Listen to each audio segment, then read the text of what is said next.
நல்லா புரிந்து கொள்ளுங்க, சிவபெருமானே ஒளிதானே.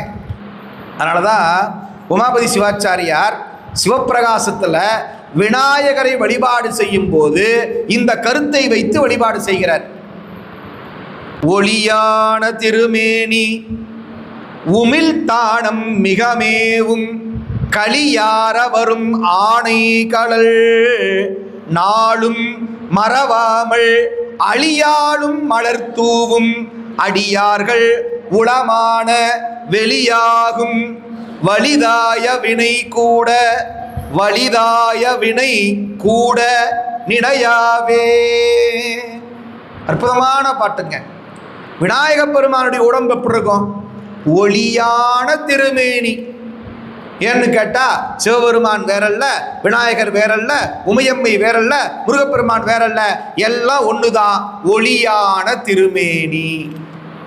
அந்த ஒளியான திருமேனி நல்லா பாருங்க, ஒளி வந்தா இருள் விலகித்தான் ஆகணும்.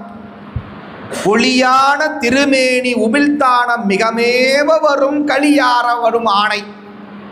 அப்படிப்பட்ட அந்த யானை திருவடியில நாள்தோறும் மறவாமல் அழியாடும் மலர், தினந்தோறும் அந்த வண்டுகள் அந்த தேன் பொருந்திய மலர்களை விநாயகப் பெருமானுடைய திருவடியிலே தூவி வழிபாடு செய்வோமேயானால், நல்லா கவனிங்க, அவர்களுடைய திருமேனி எப்படிப்பட்டது?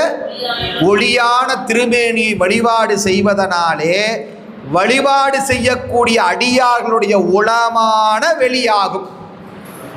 நம்ம உள்ள இருளா இருக்குது, ஒளி பொருந்தியவனை வழிபாடு செய்ய செய்ய இந்த உள்ளத்திலே இருக்கின்ற இருள், ஆணவ இருள் விலகி நம்முடைய உள்ளமும் ஒளி பொருந்தியதாக, நம்முடைய உயிரும் ஒளி பொருந்தியதாக ஆகும். என்ன சார் லாபம்? அப்படி அந்த ஒளியானை தொழுதால் நம் உள்ளம் ஒளியாகும். நம்முடைய உள்ளம் ஒளியாகுமேயானால் வலிதாய வினை கூட நினையாவே. கடும் வலி இருக்குது, கடுமையான வினைகள் இருக்கு இல்லையா, வலிமையான வினைகள், ஊழில் பெருவழினார இல்லையா, அந்த கடுமையான வினைகள் கூட நம்மளை தாக்கணும்னு நினைச்சு கூட பார்க்காதான்.